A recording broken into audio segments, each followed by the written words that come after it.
Cette leçon de philosophie du vivant, j'aimerais voir maintenant la différence qu'il y a entre l'intelligence animale, qu'on appelle aussi l'estimative, et l'intelligence humaine.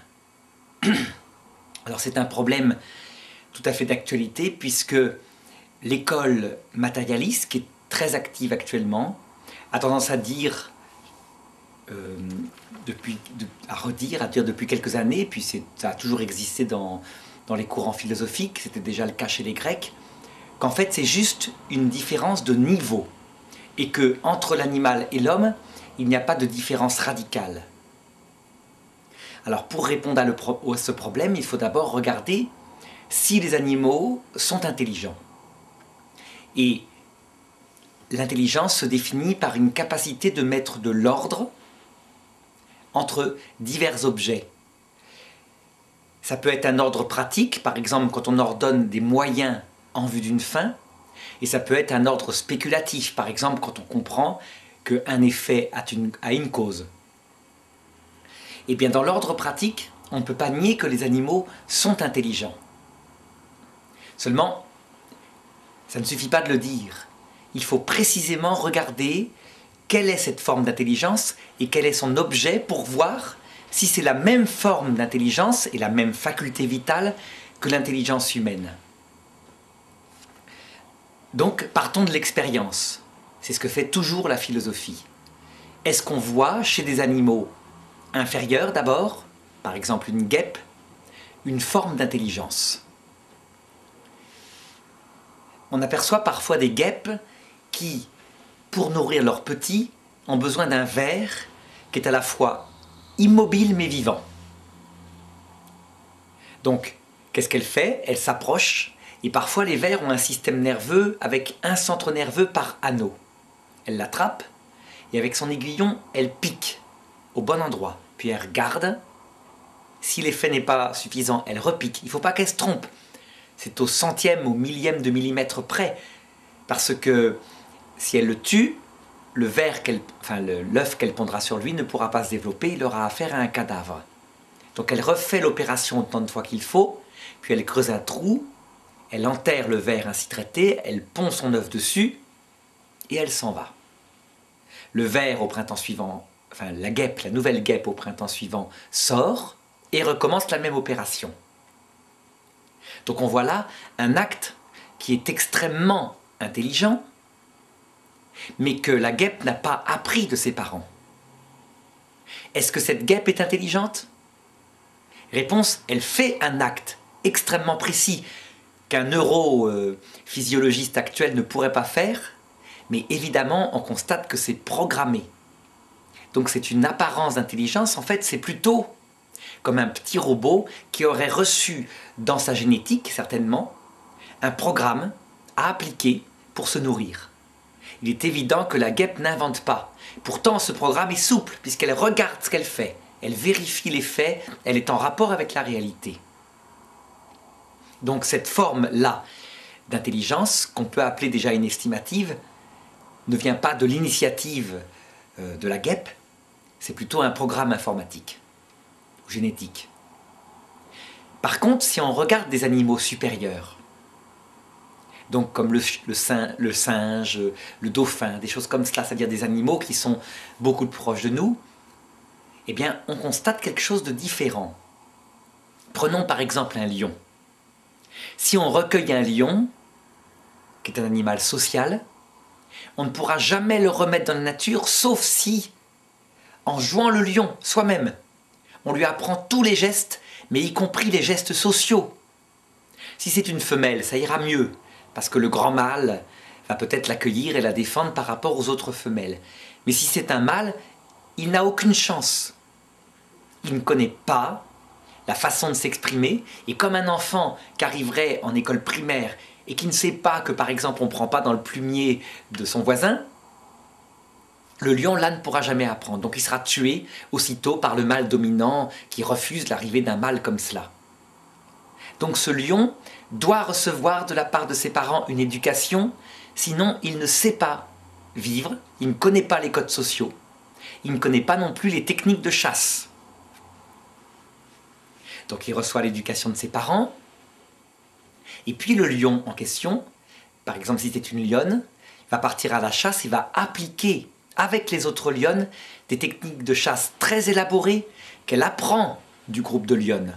Donc par exemple une embuscade. 2 lionnes chassent le troupeau, les autres sont postés plus haut pour attraper par exemple les gnous qui passent par là, etc. Alors là, on voit une forme d'intelligence beaucoup plus performante qui n'est pas que programmée, avec une transmission de culture. On voit ce même genre de culture chez les singes. Un exemple particulier, une femelle chimpanzé avait été recueillie. Et elle avait été très maltraitée, elle avait mal aux dents, elle avait des caries parce qu'on l'avait nourrie de sucre, et donc, quand elle mangeait, ça lui faisait mal. On lui avait appris, donc avant de la réinsérer dans la nature, à laver ses pommes de terre. Et puis on l'avait relâchée dans la nature, où elle avait été adoptée par un groupe de singes. 30 ans plus tard, on était revenu à l'endroit où elle avait été relâchée, elle était morte depuis longtemps, mais tous les singes de son groupe s'étaient mis à laver les pommes de terre. Ça veut dire qu'ils s'étaient transmis cette technique, qui était très intéressante, ça faisait moins mal aux dents, comme une culture qu'ils avaient vu faire à cette guenon qui venait du milieu domestique. Eh bien, dans le monde des animaux supérieurs, on repère toute une série d'actes comme cela qui sont véritablement des actes d'intelligence puisqu'ils ordonnent un moyen à une fin qui est utile. Seulement, ça ne veut pas dire du tout qu'ils font acte d'intelligence humaine. Entre dire qu'ils sont inintelligents, ce qui serait très faux puisqu'on constate des choses comme cela, et dire qu'ils ont l'intelligence humaine, eh bien, il y a un juste milieu. Et ce juste milieu, il est montré par Aristote à travers l'analyse qu'il fait des objets, ça veut dire de ce que regardent ces intelligences. Alors, pour cela, avant d'aller plus loin, je voudrais raconter une histoire qu'on m'avait racontée, qui est sans doute vraie, en tout cas qui est crédible. Dans les années 70, aux États-Unis, il y avait une femme qui voulait passer un doctorat en psychologie et qui voulait démontrer vraiment que la différence entre l'animal et l'homme, c'était juste une question d'éducation. Qu'en fait, en éduquant exactement de la même façon un chimpanzé et un homme, on obtiendrait les mêmes résultats. Et donc elle s'était procurée une femelle chimpanzé enceinte, et elle s'était fait mettre enceinte elle-même, de façon à ce qu'ils accouchent en même temps. L'expérience actuellement, je pense, serait interdite, parce qu'elle avait vraiment poussé les choses loin, jusqu'à ne pas vouloir parler en langage articulé, comme je le fais maintenant, aux 2 enfants, le bébé singe, le bébé humain, de manière à ce que le bébé singe, qui n'a pas l'organe du langage articulé, ne soit pas défavorisé. Donc elle voulait leur parler uniquement en langage des sourds-muets, ce qui est dommageable pour l'enfant humain, parce qu'il y a des connexions dans le cerveau, au niveau du langage, qui ne se feront pas. Alors, elle avait commencé à élever les 2 petits, et elle avait constaté, donc dans son mémoire, qui était très précis, qu'au début, le bébé singe était extrêmement plus performant que le bébé humain. Donc elle analysait par exemple sa capacité de débrouillardise. Donc le bébé singe trouvait tout de suite le sein de sa mère, s'accrochait à elle, se déplaçait, alors que le bébé humain, qui a une tête trop grosse pour naître à terme, eh ben, était absolument incapable de rien. On met un bébé sur le ventre, on met 3 cm d'eau, il peut se noyer. Au bout de quelques mois, le bébé singe avait peut-être appris quelque chose comme 30 ou 40 mots en langage des sourds-muets. Et il pouvait ramener des objets. Il pouvait composer même des mots. Par exemple, si elle lui apprenait la couleur rouge et le mot bic, et qu'elle demandait le bic rouge, puis ensuite le bic bleu, eh bien, il savait composer bleu, rouge, etc. C'était pas mal du tout. Au bout d'un certain temps, au bout d'1 an, le bébé singe était toujours plus performant. Et puis le bébé humain s'était évidemment mis à croître. Alors on ne peut pas nier qu'au niveau de la mémoire, le cerveau humain est beaucoup plus performant que le cerveau d'un singe. Le cerveau d'un singe peut retenir peut-être Pour les singes très doués, quelque chose comme 600, 1000 mots. Le cerveau humain, c'est 30 000, 40 000. On voit bien, la taille des cerveaux ne sont pas les mêmes. Donc le bébé humain progressait. Mais c'était finalement du quantitatif. Ça veut dire que, mettons vers l'âge de 2 ans, on peut dire que les courbes s'étaient croisées.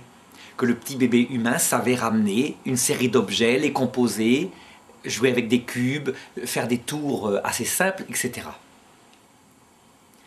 Et puis voilà que vers l'âge de 2 ans et demi, un jour, en se rendant à l'endroit où dormait la maman guenon, eh bien, il la trouvèrent morte. Elle était morte, elle était toute dure, on ne sait pas ce qui lui était arrivé, une maladie peut-être. Et alors la scientifique, désolée par cette aventure-là, essaya d'expliquer aux deux, en langage des sourds-muets, qu'elle était morte, qu'elle ne se réveillerait jamais, mais que son âme était partie au ciel. Eh bien, le bébé singe continuait de secouer sa mère pour essayer de la réveiller. Le bébé humain aussi la secouait. Mais il a demandé à sa mère où est-ce qu'elle était au ciel, qu'est-ce qu'elle faisait, et des choses comme cela. Alors évidemment, au début, le bébé humain comprenait le ciel par le ciel des oiseaux. Il a fallu que la mère lui explique que c'était en fait une façon symbolique de parler de l'autre monde. L'enfant humain comprenait, bien que son corps, le corps de cette guenon soit devant lui. Et le bébé singe ne comprenait pas. Pour lui, elle était là, il voulait la réveiller. Il ne comprenait pas qu'il puisse y avoir ce corps ici et le singe, alors que ce corps est là, ailleurs. Eh bien, c'est ici que c'est marqué pour la première fois la limite qualitative qu'il y a entre l'homme et le singe. On se demande toujours quel est le propre de l'homme. Est-ce que c'est de rire? Je répondrai non. Sans doute que le singe peut faire des rapports entre des choses concrètes qui sont ridicules, par exemple un grand chef singe avec sa noblesse, le bébé singe le voit, qui tomberait les 4 fers en l'air, donc je ne vois pas pourquoi il ne pourrait pas rire de ça, la confrontation entre la noblesse et le ridicule. Par contre, ce n'est pas là le problème, c'est que le bébé singe ne peut pas rire de certaines choses dont peut rire un enfant humain. En fait, cette histoire illustre exactement la limite. Le bébé singe a comme un plafond de verre dans sa croissance. Et ce plafond de verre, ça s'appelle le concret. Ça veut dire que dès qu'un objet est concret, mais pas seulement, accessible à ses sens, eh bien il comprend. Mais dès qu'un objet est soit non accessible à ses sens, soit abstrait, eh bien il ne comprend pas. Donc pour l'expliquer, je vais donner quelques indices, quelques mots. Par exemple, est-ce qu'un singe peut comprendre le vent? Réponse oui, parce qu'il le sent dans ses poils.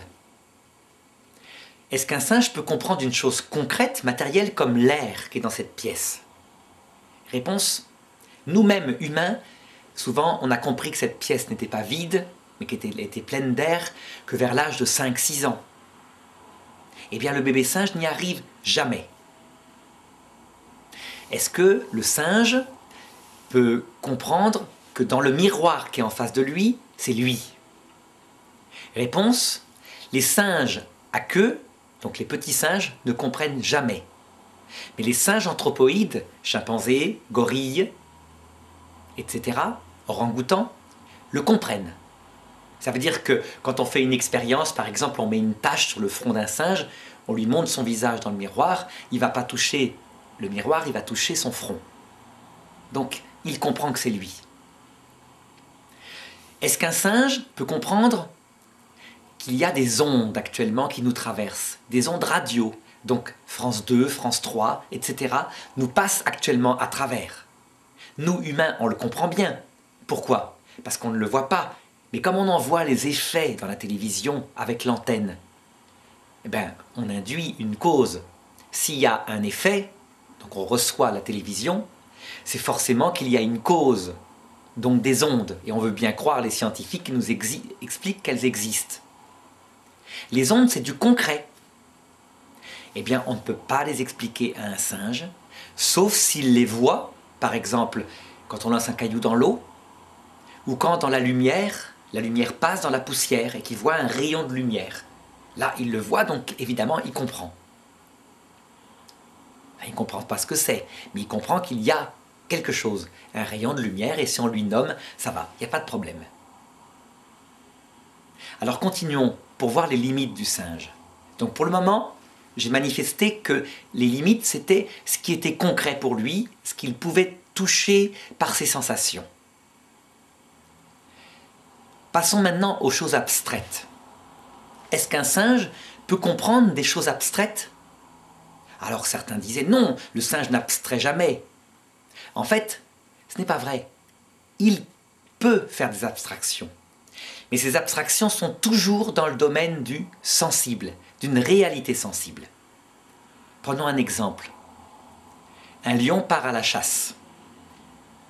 Eh bien, il sait, dans son imaginaire et dans son estimative, c'est-à-dire son intelligence animale, qu'il va chercher une proie. Proie, bon, il n'utilise pas le mot, mais ça veut dire un animal qui se mange. Ça sera un gnou, ça sera un buffle, ça sera une gazelle, peu importe, ce qu'il trouvera. En attendant, il part à la recherche d'une proie. Ça, il le comprend bien. Or, le mot proie, c'est bien un concept abstrait. Mais c'est un concept abstrait d'une chose sensible. C'est-à-dire que je suppose que dans la tête du lion, proie, ça veut dire viande, quatre pattes, court, il faut attraper, compliqué, etc. Le problème n'est pas dans l'abstraction comme ça. C'est est-ce qu'un animal peut abstraire des choses qui n'ont plus de rapport du tout avec le concret. C'est-à-dire qui ne sont pas matériels du tout. Par exemple, la notion d'éternité. L'éternité, c'est une notion théologique qui signifie non pas un temps très long avant et après et qui n'a jamais de commencement ni fin, mais qui signifie un instant subsistant qui comprendrait la totalité de tous les temps. L'éternité, ça s'applique qu'à Dieu. Dieu serait dans l'éternité parce qu'il est au-delà du temps et le temps est pour lui, passé, présent, futur pour nous, un point qu'il voit éternellement présent. Est-ce qu'un animal peut comprendre ça? Absolument pas. Impossible. On aurait beau se bagarrer, on aurait beau donner tous les cours qu'on veut, pendant toute une vie, il ne peut pas du tout comprendre parce que ce n'est pas du concret. Par contre, nous, les êtres humains, même si cette chose que j'appelle l'éternité n'est peut-être pas réelle, eh bien, on peut le comprendre. Ça veut dire que notre intelligence n'est pas du tout bornée aux choses concrètes, mais elle les dépasse largement. Oh, bien sûr, elle peut comprendre les choses concrètes. Par exemple, une proie, eh bien, on a bien compris tout à l'heure ce que je voulais dire. Mais il n'y a pas de mur de verre. Alors, Aristote, pour analyser les deux facultés, donc l'estimative animale d'un côté, l'intelligence humaine de l'autre, il procédait par une méthode scientifique qu'on appelle l'analyse. Il se posait des questions du style « d'où est-ce que ça vient ? Quel est son objet ? Donc en vue de quoi c'est ? etc. » Eh bien là, lorsqu'on distingue des facultés vitales, la question fondamentale qu'on se pose, c'est quel est l'objet de cette faculté ? Quel est l'objet de l'estimative animale ? Pour un animal sauvage, il estime ce qui est bon, ce qui est nuisible, en vue de plusieurs finalités, comme par exemple sa survie individuelle, et donc ce qui va avec, se sentir bien dans son groupe, et aussi sa reproduction. Donc il a une intelligence complètement dans le pratique, en vue de buts comme cela. Mais lorsque c'est un animal domestiqué et dressé, son estimative peut être appliquée par dressage à d'autres objets qui lui servira à rien dans la nature. Par exemple, faire des maths concrètes, additionner des bananes. Ou même le chiffre 2. 2 plus 2, c'est quand même signifié, il finit par comprendre que ça fait 4. Donc il le voit, le chiffre 2. Je ne sais pas s'il fait le calcul comme ça. Par contre, comprendre que si on lui retire une banane, il en a une de moins, ça c'est tout à fait concret et il le fait. Un animal domestique, on peut lui faire des exercices qui n'ont pas d'autre but que de s'amuser ou de connaître ses connaissances. le faire jouer avec des couleurs, des cubes, lui faire des exercices simples de résolution de problèmes. Par exemple, on met une pomme dans un vase fixé à terre, un vase en fer, de telle façon qu'un chimpanzé ne puisse pas attraper la pomme. Parce que s'il l'attrape, eh bien sa main est trop grosse et il n'arrive plus à la sortir. Et on regarde comment il va faire pour la sortir. Eh bien très vite, le chimpanzé va trouver un truc. Il va planter un bâton dans la pomme, par exemple. On a même vu une fois un singe qui allait chercher de l'eau dans un robinet, qui remplissait le vase d'eau pour que la pomme monte et après pour l'attraper. Très bien. L'objet de l'intelligence humaine, quel est-il? Eh bien, on pourrait citer des noms. Est-ce que l'objet de l'intelligence humaine, c'est la conscience? Non, ce n'est pas son objet. Ça, c'est une propriété aussi bien de l'intelligence humaine que de l'intelligence animale. Elle est consciente. Alors, est-ce que l'objet de l'intelligence humaine, c'est d'être consciente qu'elle est consciente? Même chose. C'est une des choses qu'elle peut faire, mais c'est une de ses propriétés. Ce n'est pas son objet. Ou plutôt, ça fait partie de son objet. Mais il faut trouver, quand on cherche l'objet de l'intelligence humaine, un mot simple ou une expression qui puisse rendre compte de tout ce qu'elle connaît. Donc, est-ce que l'objet de l'intelligence humaine, ce serait les concepts abstraits comme l'éternité, l'amitié, etc. Ben, ça en fait partie. Mais ce n'est pas suffisant. Il y a aussi les réalités concrètes. Comme par exemple, séduire une jeune fille. Les animaux le font pour leur femelle. Et on peut se servir de l'intelligence humaine pour le faire. Est-ce que l'objet de l'intelligence humaine, ce serait les êtres spirituels, qu'ils soient réels ou non, comme les anges, l'esprit humain qui survivrait, les fantômes, Dieu? Ben, réponse, oui, l'intelligence humaine peut comprendre des choses qui parfois existent, parfois n'existent pas. On peut même comprendre ce que c'est qu'un troll, une elfe. Mais seulement, ce n'est pas suffisant. Parce qu'on peut aussi connaître des réalités comme un gâteau au chocolat, etc. Donc, qu'est-ce qu'est l'objet de l'intelligence humaine? Quel est le mot qui pourrait contenir son objet? On constate qu'on peut connaître des réalités qui existent, qui sont matérielles, qui sont des concepts abstraits, qui sont purement spirituels, comme Dieu, mais aussi des réalités qui n'existent pas, comme par exemple un dragon bleu avec une tache jaune sur le front, qui actuellement vivrait au-dessus de New York. Bref, on ne trouve pas de mots si ce n'est ceci. L'intelligence humaine, potentiellement, peut tout connaître. Alors on me répondra, mais tout ce qu'elle connaît, donc elle croit que c'est tout, parce qu'il y a des choses qu'elle ne connaît pas. Bien non, il n'y a pas de limite potentielle. Quand on voit par exemple les travaux des scientifiques, qui quelquefois inventent des mondes mathématiques complètement illogiques, irréels, quelquefois on peut même s'asseoir sur le principe de non-contradiction, imaginer un homme à la fois assis et debout, des choses comme cela, qui n'existent pas dans la réalité. Bien on voit que potentiellement, elle n'a pas de limite, cette intelligence humaine. En tout cas, même si on peut discuter de son objet, elle n'est certainement pas bloquée aux choses concrètes. L'intelligence animale, qui a comme objet l'utile et le nuisible pour mieux survivre et se reproduire, ne regarde cet utile et ce nuisible que s'il est concret. Est-ce qu'un animal a peur de la mort?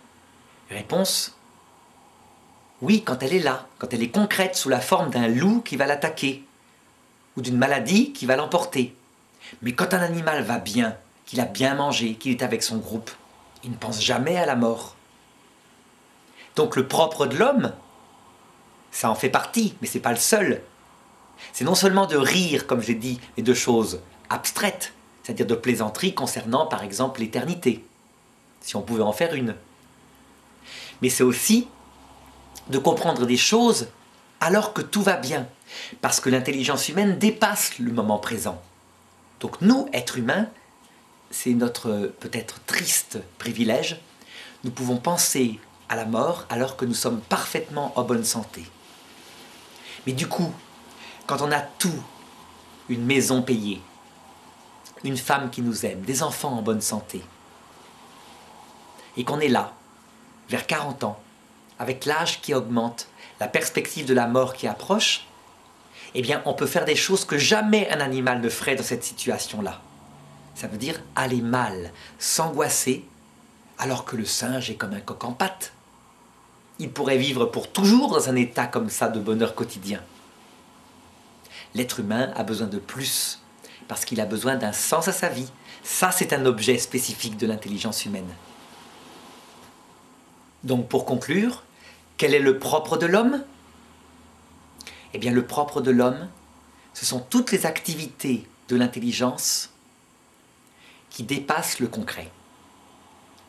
Tout ce qui est intelligent et qui touche à l'abstrait, qui n'a pas de rapport avec le concret. J'avais parlé de l'éternité, de l'infini, de l'amour d'amitié, une réalité spirituelle. Mais des êtres spirituels comme Dieu, eh bien l'intelligence humaine, c'est son propre. Donc on peut rire de choses dans ce domaine-là. Le singe, lui, son domaine, c'est tout ce qui est concret. Et quand il est un animal sauvage, il l'ordonne à des choses pratiques, comme la survie et la reproduction. Voilà, l'analyse est faite. Et à partir de là, on peut conclure qu'on voit bien que l'intelligence humaine n'est pas du tout la même faculté que l'intelligence animale. C'est un autre objet, donc ce n'est pas la même faculté. L'une est matérielle parce qu'elle produit un effet concret et matériel, et l'autre est spirituelle puisqu'elle est capable de produire un effet qui dépasse le matériel et qui est spirituel.